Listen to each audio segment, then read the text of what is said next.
Hello Internet, Magic Man here, once again continuing our series on how to play Final Fantasy trading card game. Now again, don't be dissuaded by the length of my videos. You can pick up the game in about half an hour to an hour by reading the starting guide, maybe watching the first video and fighting through a game or two. And in fact, that's a really good way to learn. My guides are a little more in-depth because they include some things that aren't covered in the starting guide, but may be covered in the advanced rules available on the official Final Fantasy trading card game website, and go into things that I've found learning to be very important or to be aware of.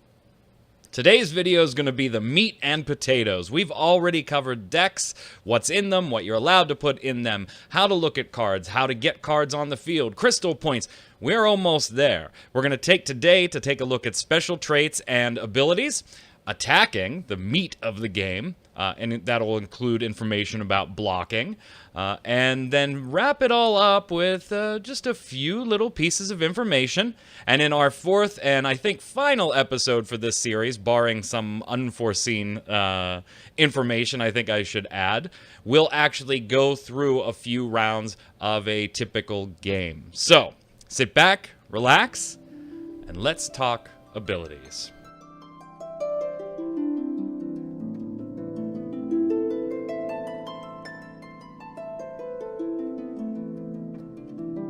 All right, before we get started today, I want to take a kind of a throwback here. Now, we had mentioned things like keywords or traits earlier in episodes 1 and 2.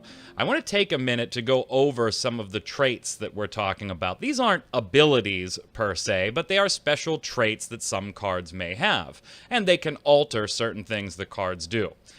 Now, the one that's going to be probably the most prevalent as far as using when you're attacking and things like that is Haste. Remember, we talked about when forwards come out onto the board for the first time, unless they have Haste, they cannot attack on their first turn. They have summoning sickness. They also cannot use any ability they may have that would require you to dull them. Monsters are able to use abilities that dull them the turn you cast them and put them on the board, but if it's a monster that can be declared a forward on the first turn you brought it into play, and you do so, it now follows the same rules as all other forwards and cannot be used to attack. Your next turn, however, you're free to do so. They are available to block right away, so that's an important distinction. Blocking does not dull your forwards.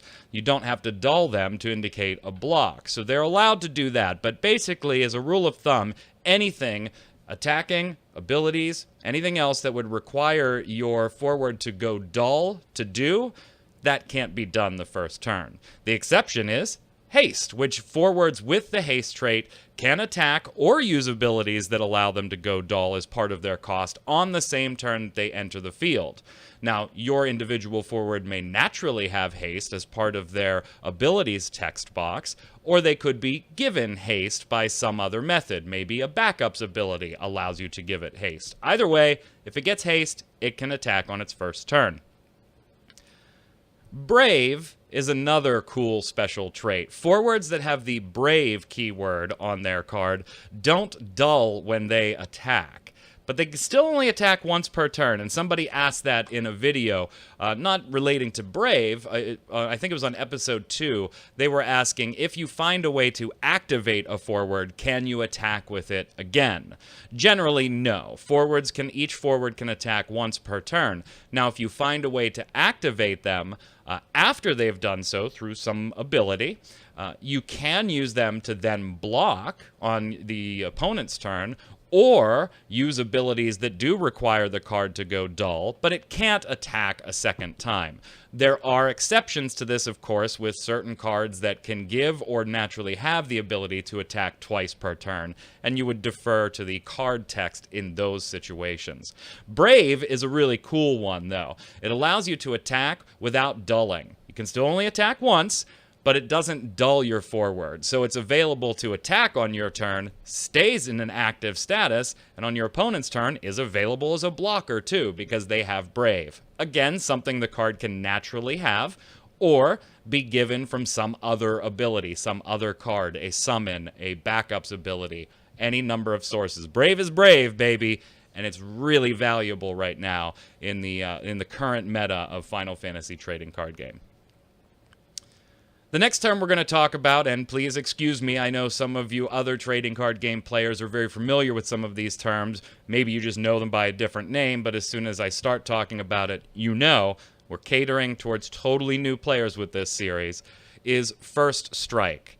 When attacking or blocking, in this First Strike allows the forward that has First Strike to inflict its damage to the other forward first. And something we did mention, but haven't covered since we haven't gotten into attacking yet, is that when two forwards attack and block each other, they deal damage to each other equal to their power simultaneously. First Strike is the exception. A forward with First Strike will hit the blocking forward with its power first, and only if that blocking forward is still alive will it get to return its power strike against the attacker. Search is a keyword that I have talked about here before, and search is very, very specific unless worded otherwise on a specific card. By itself, search means you can search your deck for a copy of whatever corresponding card you're looking for. It may tell you to search for a water forward, to search for a job ninja, to search for a category 12 card. Any of those searches, go right to your deck, flip through, find the card you're looking for. You do have to reveal it face up to your opponent so they know you're not cheating and taking something out that you're not supposed to be. Shuffle your deck. Don't forget this. Offer your opponent the chance to cut or shuffle and then put your draw pile back down. Unless otherwise specified, its search is referencing your draw pile. There are some cards that will allow you to search your break zone, for example, and you would follow the directions on that card specifically. Search by itself, draw pile. The next special trait we'll talk about is freezing. Freezing is really useful for keeping forwards locked down on your opponent's side of the board, generally on your opponent's side of the board. Yeah, I don't think there's too many benefits to freezing your own guys right now. Something that they may play with going forward. But freezing means that a card will not activate on the turn player's next active phase. Now, you can freeze an active card, but unless it goes dull, there is no drawback to that. Freezing is really useful against already dull targets.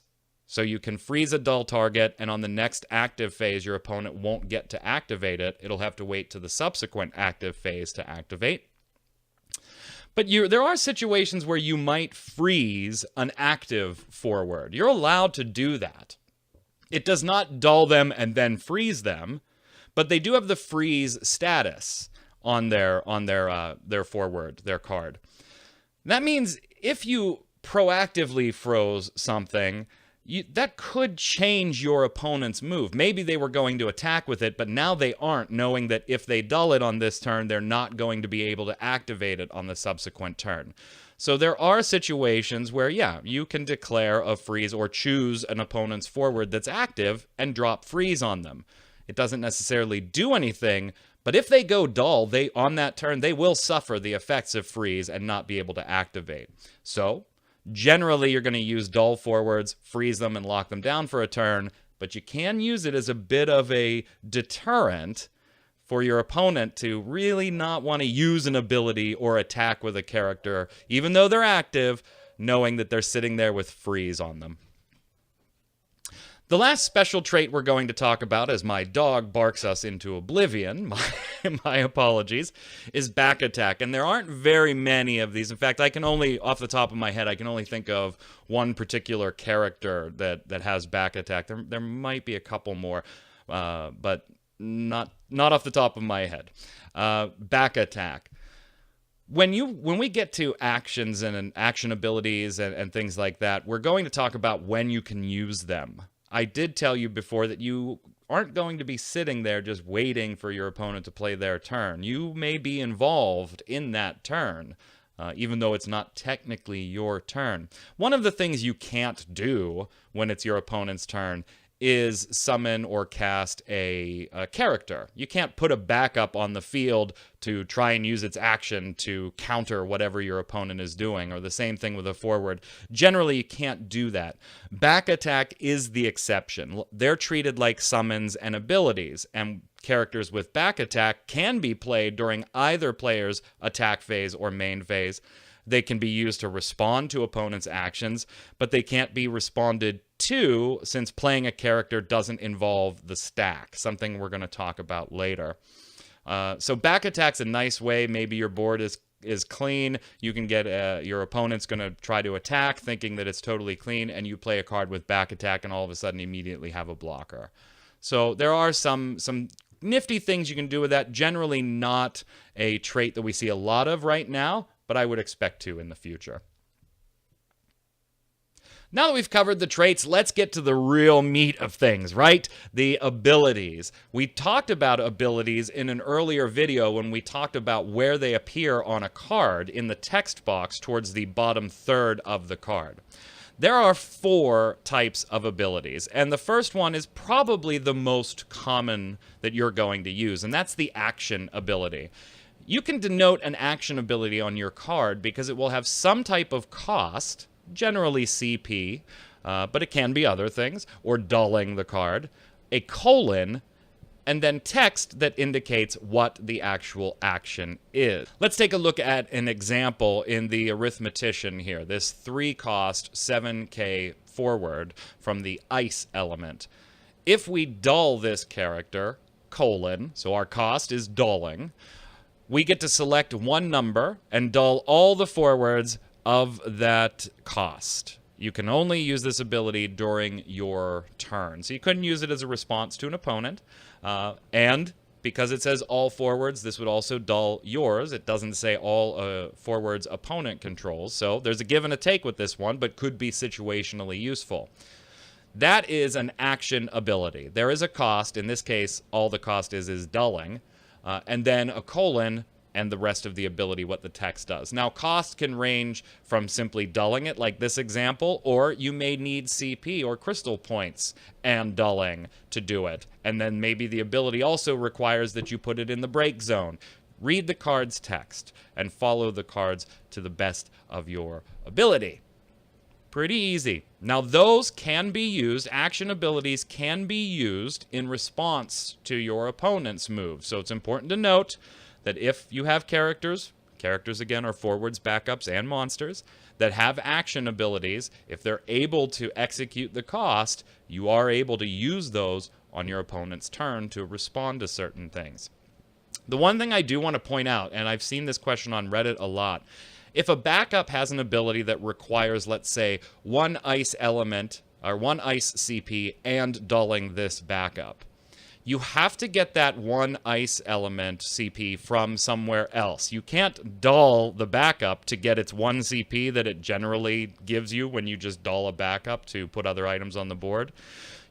Dulling that card is part of the cost. You don't get to also generate the CP from it as well. So you have to either have another ice backup to dull for one ice CP, then dull the backup with the ability that you want to use as part of the dulling cost of that ability. Has to be separate. But yes, you are allowed to discard a card from your hand, and if it's ice, generate 2 ice CP that way, even though in our example you're overpaying. We only needed 1 ice CP for our particular example here, and we discarded a card to get 2, but you are absolutely allowed to do that. The next type of ability is a field ability, and these don't follow the same format as action abilities. They're not costed or anything like that. Once you've played, they impact the field in some way, and they will continue to impact the field until the corresponding card is destroyed. Taking a look at Libreu here, a fire backup, we see that the fire forwards you control gain 1,000 power. And as long as Libreu's on your field, your fire forwards will continue to get that 1,000 power. So it's a buff or a debuff, depending on what you're doing and what the ability says. But those are field abilities. They impact and change the field, and they stay changing the field until they are removed somehow. The third type of ability are the ones I love, and these are the ones that you're probably going to build certain synergies in your deck around. They're auto abilities. These are effects that are automatically resolved as soon as whatever condition required is fulfilled. So for instance, looking at Seymour here, a 4-drop or a 4-cost. So if you hear me say drop, it just refers to the cost. A 4-drop lightning backup that when Seymour enters the field, you get to choose one forward of cost 3 or less and break it. Just nuke it right off the board if its cost was 3 or less. That takes effect as soon as Seymour enters the field. They're auto abilities. Nothing can be done about that as far as putting it down, and when Seymour enters the field, choose a forward of cost 3 or less and break it. They can be responded to, so you may choose a forward and your opponent may do something that makes that forward unable to be chosen. There can be interaction between you and your opponent on those, so it's important to remember that. But there's no cost or anything associated with the action. It triggers as soon as its condition is met, in this case, entering the field. There may be other effects, like when this character enters the break zone. So if they're in combat and they're broken and you put them in the break zone, the minute they go there, you would execute the rest of the card's text. Those are auto abilities. They just happen when a certain condition is met. When blocking, get X power. All right, I'm going to declare this as a blocker. I get an increase in power. The last abilities are not the ones, you're not going to use these all the time. And in fact, you may put some in your deck for specific situations and almost never use them. But man, are they satisfying when it all goes to plan and you are able to use them. Certain cards have orange text on them denoting the name of what's called a special ability. And sometimes there are elemental costs or CP costs associated with these as well. But the most important aspect of a special ability is the red S box. That is part of the cost. What that means is that you must discard from your hand to your break zone a card of the same name. Now, it doesn't have to be the exact same card. Remember, we have ninjas in one set and ninjas in another set. We have Lightning, the character from Final Fantasy XIII, in one set, and a totally different Lightning in a different set, and maybe we've put both in our deck. As long as the names match, we can satisfy that condition. So taking a look at the rule sheet, we actually use Lightning as an example, who has the special ability Army of One. Now, it does have a cost associated with it. In this case, we have to abide by the red S and discard one card named Lightning, but we also need one Lightning CP. Whether we get that from a backup or discarding another card doesn't matter, but we do need that one additional CP. Until the end of the turn, Lightning gains haste, first strike, and when Lightning attacks, choose up to one forward the opponent controls, and if it's possible, it must block Lightning this turn. A really nice way to force Lightning into a haste first strike against a much weaker forward that you want to take off the board. But notice that we discarded a Lightning card that was totally different, a 4-drop 4K power forward that had haste and a when entering the field auto ability. The cards weren't the same, but they had the same name, Lightning. If you don't pay this cost, you don't get to execute the special ability. And that's important to denote. I watched a tournament recently where I saw someone execute, I think it was Idia's ability. And it was just due to a misinterpretation, the way they read the card. The ability's name was Death, and it was in orange text, and they inferred that that meant when the card dies or is put into the break zone, execute this action. And so they popped the action, and it didn't get ruled back or anything. It didn't end up impacting the outcome of the game, and it looked to me like an honest mistake, which happens a lot, so no harm, no foul. You have to pay for special abilities. They are not, even if, like in Lightning's case, when Lightning attacks, you would not get that buff if you had not paid the cost to execute Army of One. So special abilities can be really powerful and really satisfying to pull off. But they are very situational and do have that requirement of being able to discard a card of the same name. Now that we've talked about traits and abilities, before we move on to actually attacking, I want to tell you when you can use them, when you can actually, and I don't want to say interrupt because that word does have particular context in other games and might confuse some other TCG players, but for lack of a better word, I'm going to use the word interrupt here. There are some things that your opponent does that you can interrupt in. That is summoning. So if they cast a summon, you can do that. If they pop an action ability, you can respond to that and interrupt that. A special ability, an auto ability, any of those can absolutely be interrupted through other abilities of your own or other summons of your own. And we'll talk at the end of this video, we're going to get into what's called the stack and priority. Now, I'm going to do a totally separate video on it in depth, but we do need to cover it here when we get to combat. When multiple abilities like that are played, your opponent does this summon, so you respond with this summon, and they respond with this auto ability. How does that all resolve? Well, those go on to what's called the stack, and they resolve in a very particular order, which we'll talk about in a little bit. Generally, most of your interactions are going to be bam, bam, all right, quick, we're done. But occasionally you are going to have those ones where you do something, somebody responds, you respond, they respond, and you got to parse through it a little bit. Things that cannot be interrupted, first off, X bursts. If you take damage and you flip your card, put it in your damage zone, and it's an X burst, again, you may execute it if you want to. You're not required to, but that's generally what they're there for in most cases. That can't be interrupted. That just executes to completion. Field abilities don't have any opportunity to interrupt them. Those abilities that just give all your fire forwards 1,000 power. Things like that. Playing a character, putting a forward down on the board, putting a backup down on the board, putting a monster down on the board, those can't be interrupted either. So it's important to know what can and can't be interrupted. But man, are we close. Let's move on to attack.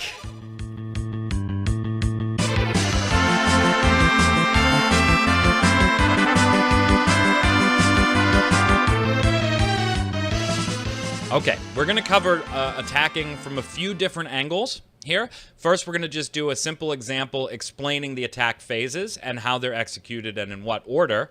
Then we're going to use that same example, but we're going to beef it up a little bit to talk about party attacking. You can only party as an attacker. You can't party defenders, so just remember that. We'll cover it again, though. And then we're going to beef it up just a little bit more and go back and do our regular attack. But then we're going to interrupt each other a few times with a couple things. So we can talk about priority, who has priority, me or my opponent, and when, and the stack, and how that resolves. So we'll give some examples of all three. But let's begin with just a pretty basic attack.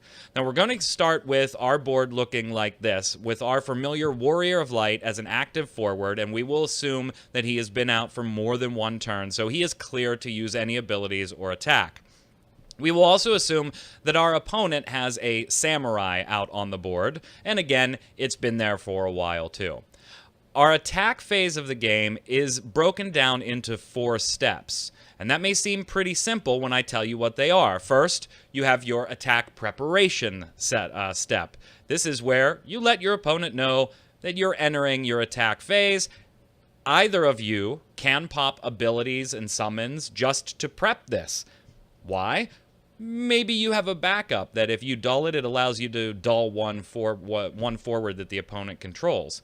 Well, when your opponent says, all right, we're going to enter attack preparation, you can pop that ability and dull a forward before they even get a chance to activate it or declare it as an attacker.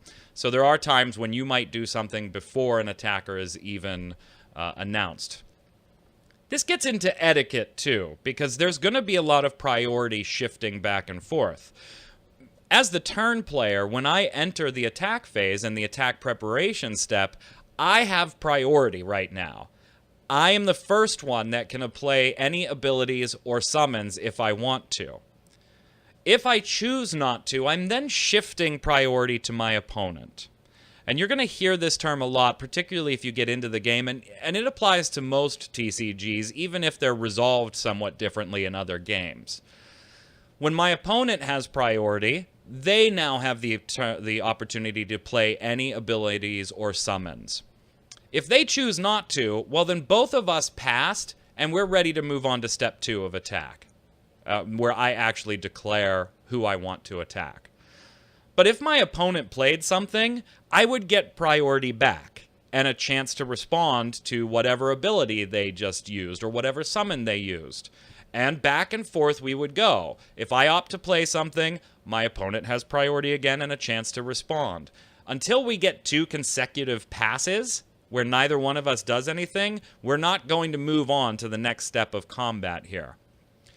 Don't let that be daunting. This is the part of the game where new players can get a little anxious, and I understand, but there's no reason to. 90% of your combat is going to resolve very quickly. You know, a situation where your opponent has no cards in their hand, doesn't have any abilities on the board that's going to attack anything, or to change your attack in any way, you're going to go into your attack phase and immediately start declaring attackers. You'll kind of skip to step 2, the attack declaration phase, and nobody's going to care. Just know that, again, just like something else we've talked about earlier, when we were talking about main phase 2, and if you don't do anything in it, it still happened. This still happened too, just because nothing happened in the attack preparation step. It wasn't skipped. The opportunity was there, just nobody did anything in it, and that's fine. And that's going to be a lot of your combat. But there are going to be times when it's important to note that priority shift. You also don't need to sit there and say, I am now entering the attack preparation step. I will retain priority and perform this action. And now I pass priority to you, good sir. It's not going to happen like that. And I've watched competitive play at the Crystal Cup events. I haven't gotten to attend one of those yet. I really want to. I've done local stuff, but I've seen play where it's, nobody's announcing anything generally. As a courtesy, I think the only thing I announce is I'm going to combat phase. That's typically what I say. I'm going to combat phase, just so they know, and if they want to respond. Anything else, I really don't declare, because your opponent is going to say something, and I've seen it happen in Square Enix official events, where somebody just jumped to attack phase and dulled an attacker, and it was no big deal. The opponent just said, hey, hold on, I want to respond to you entering the attack phase. Oh, okay, and they undulled the attacker and let the opponent do whatever they wanted to do. So there isn't this, you go, I go, pass, pass, pass, pass. Some people may play that way. Generally, a lot of people don't. But don't be afraid that if your opponent doesn't say anything and they move straight to attack, don't be afraid to say, hey, I want to respond to you actually entering the attack phase. Can we go back a second? That's fine. Don't be all tense about this one. Just realize in your head that even though they just said, I'm going to combat phase, I'm going to attack with this, that step 1 wasn't skipped, just neither one of you did anything, so there was no reason to make this formal pass declaration. It's fine. It's a game. Have fun. If you're not having fun, there's no point. Burn your cards. Mail them to me. Don't burn them. Mail them to me. Step 2 is the actual attack declaration phase, and again, summons and abilities may be used here. This is where the attacking player chooses an active forward that is able to attack and dulls it.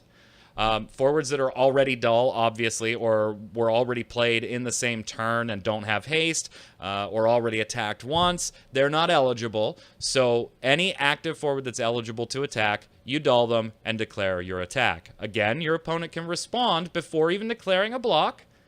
Maybe they have some ability that does something to a dull forward. Well, you just dulled your forward to declare an attack, and they want to use that. Totally okay.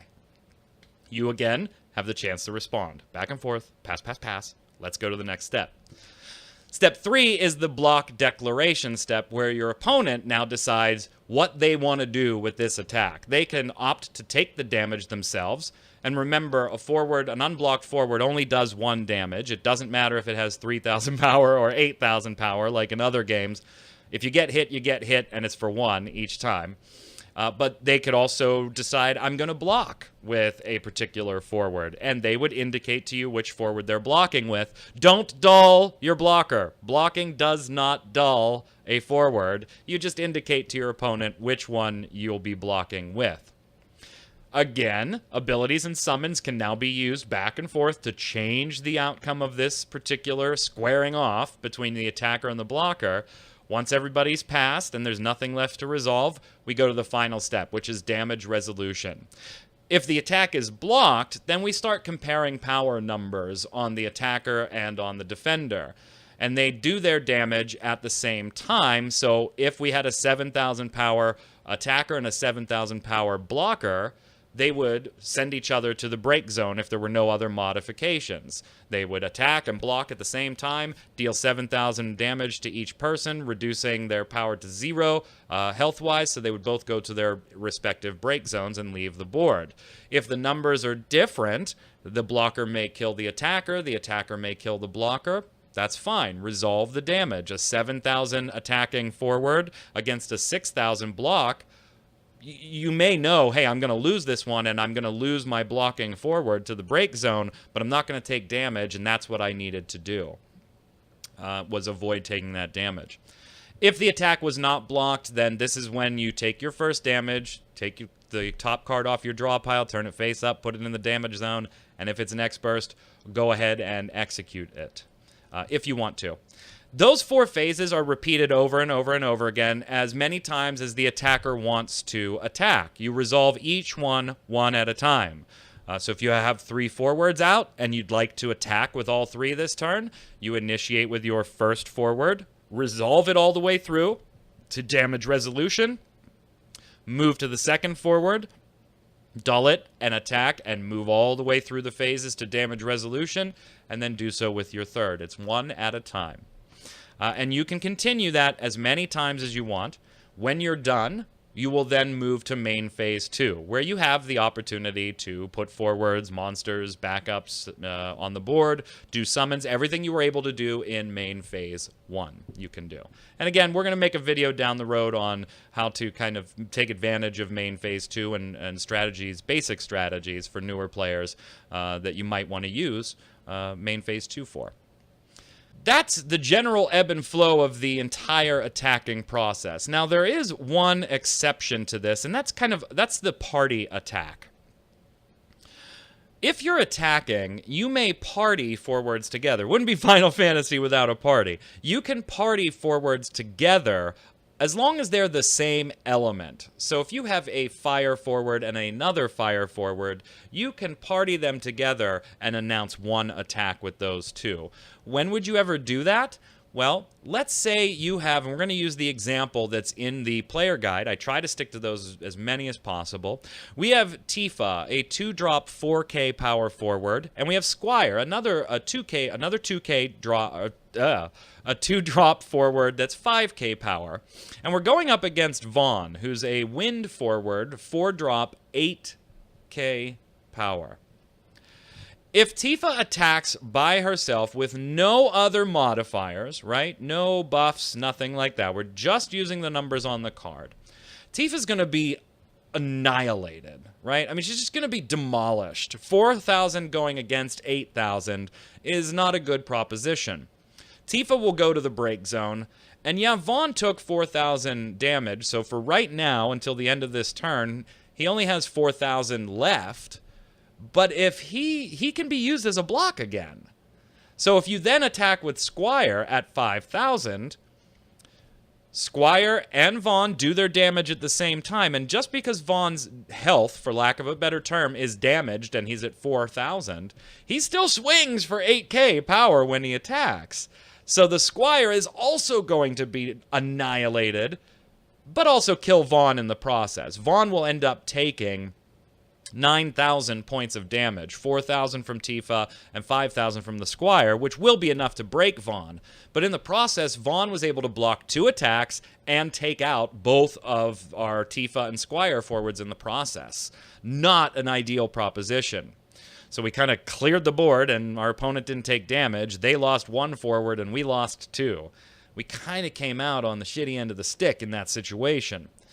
So, and this is an instance where we would party attack. Since Tifa and Squire share the same element, they're both fire, we can combine their power into a party and declare one attack. This time, we're now swinging away with 9,000 power, which is enough to kill Vaughn. So if our opponent declares a block with Vaughn and no other modifiers are put into place here, sweet. We're going to send Vaughn to the break zone by dealing a total of 9,000 damage to him. And that's not any different than if we had done it one at a time, right? We still ended up doing 9,000 damage and breaking Vaughn. So why'd we party attack? Well, we party attacked because Vaughn now gets to decide where his 8,000 damage is going to go. He didn't do 8,000 damage to Tifa and break it, and then 8,000 damage to the Squire and break it when we did our individual attacks like that. Now he only gets to distribute that 8k damage once. In this case, depending on abilities, maybe you just want to get rid of the stronger forward, and so Vaughn opts, the defender using Vaughn opts to give the Squire 5,000 damage, enough to break it, and deal the remaining 3 to Tifa. Well, guess what just happened? Vaughn left, break zone. Squire got broken too, but Tifa's still alive now. We come out in a much more advantageous position. Vaughn's gone, and we lost one forward, but we still have one forward on the board. We're attacking individually. We lost both of our forwards. So, obviously, a party attack, if it's not blocked, still deals 1 damage. Just 1. And it's important to note that in party attacks, all forwards' abilities can be used, but a party can only benefit from something like First Strike if all the forwards forming the party have it. You can't just add one dude with First Strike in there and say, hey, my party First Strikes, or 6,000 damage is First Strike. No. If you party and one has First Strike and one doesn't, it's treated as if the party did not have it. And only attacking can you form a party. Kind of wouldn't make sense if you could, it'd be nice, but wouldn't be very balanced if the blocker could also do that. Games would be a hell of a lot longer. So there you go. That's the basics of attacking. So we've got our basic example of just 1-for-1. We've got our party attack. We've talked through priority and the stack a little bit. We do have one more piece of talking through how a stack is resolved when there are multiple things going on. But let's just start with the 3 examples I want to give you to wrap up this video for today.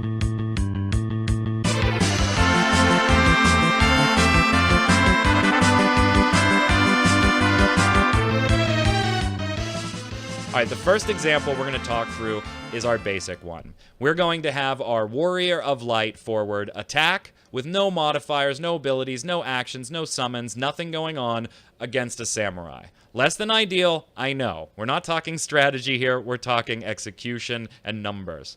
Well, this one's pretty straightforward now that we've gone through attacking, right? I will go to my attack phase. I will declare the Warrior of Light as an attacker by dulling it. And my opponent will predictably block with the Samurai, who is more powerful than my Warrior of Light, thus sending my Warrior of Light to the break zone. And yeah, that didn't really help, but again, giving you a basic idea. Now, the Samurai did take damage, and is pretty hurt right now, almost on the broken, the doorstep of being broken. So maybe I could pop an ability for an additional couple of damage and wipe it off the board. Maybe that was my intent. But if I can't for some reason, as soon as I end my turn, that Samurai will be back at full power and health and ready to go on my opponent's turn. So not ideal, but there you go. Basic example. All right, I'm not going to show an example of a party attack, since the one we went through when explaining party attacking was pretty comprehensive and had cards to actually show you examples of. But I do want to do one more example here, our same Warrior of Light against the Samurai, to show you 2 things. One, how this attack can be modified using actions or summons, how that would start a stack, and how a stack is resolved. So let's start at the beginning. Our Warrior of Light is going to attack. We do that by dulling it and declaring the attack. Now, as is right now, this is not going to be favorable to us. However, our opponent declares Samurai as a block. And now priority shifts back to us since they're not taking any summons or abilities actions. Now we're going to play Belias the Gigas.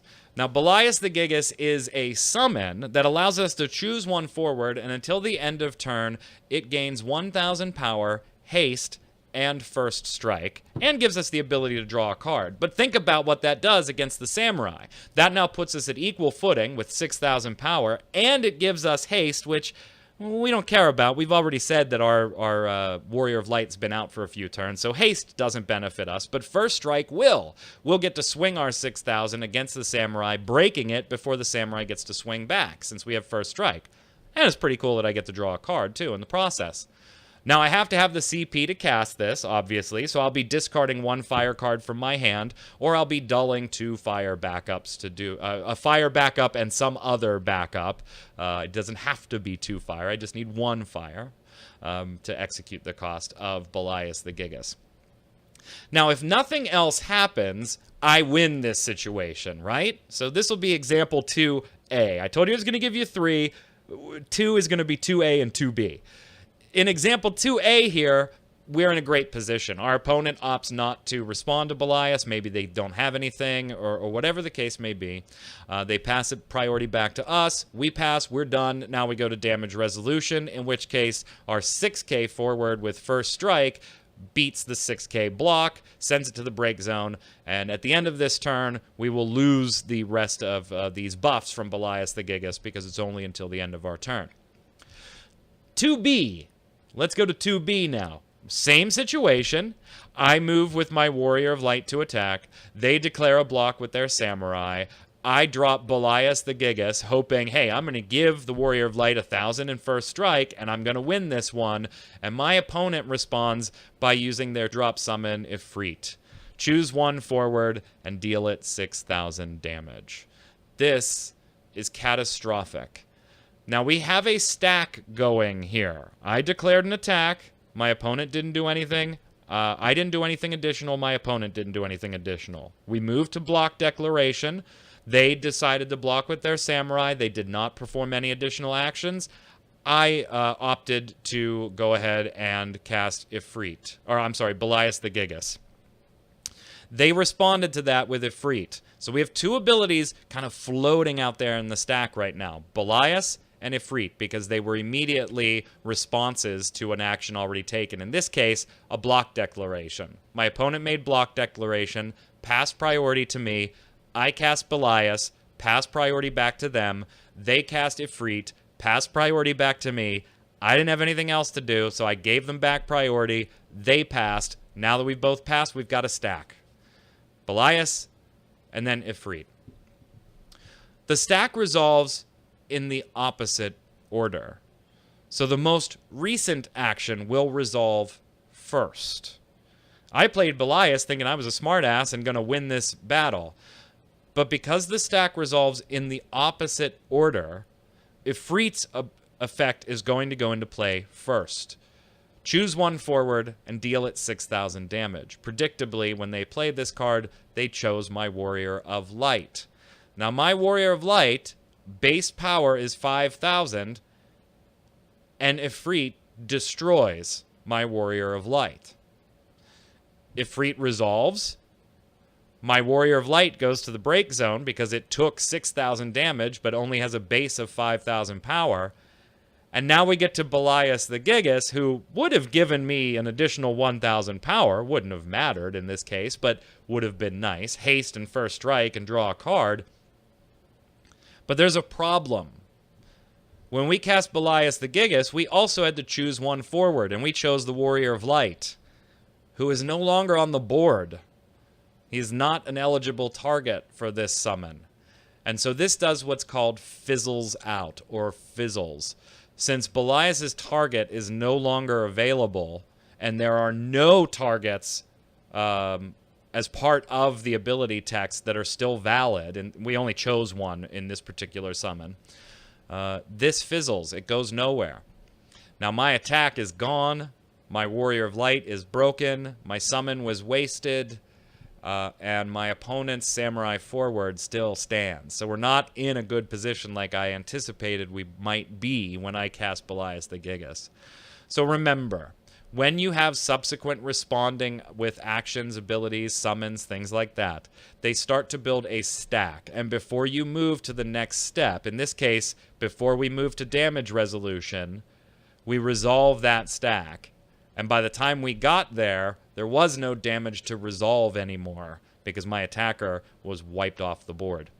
Now, there's one last thing on this that I want to leave you with, because I have seen this question a lot online, and I've even gotten it in an email or two. And I very much appreciate people emailing me or hitting me on Twitter to ask questions. I'm not an expert, but I love the game, and so I'll try. And if I don't know the answer, I will refer you to somebody that I believe will know the answer. So not too proud to admit what I don't know. One thing that I do see a lot of is if I attack and or if somebody attacks and I block, if I use a summon like in our example and get rid of, I'm sorry, other way around. Let's go back. I'm attacking, my opponent is blocking. They've declared a block with a forward. Can I use a summon to wipe that blocker off the board? The answer to that, yes, absolutely. You can, not a problem.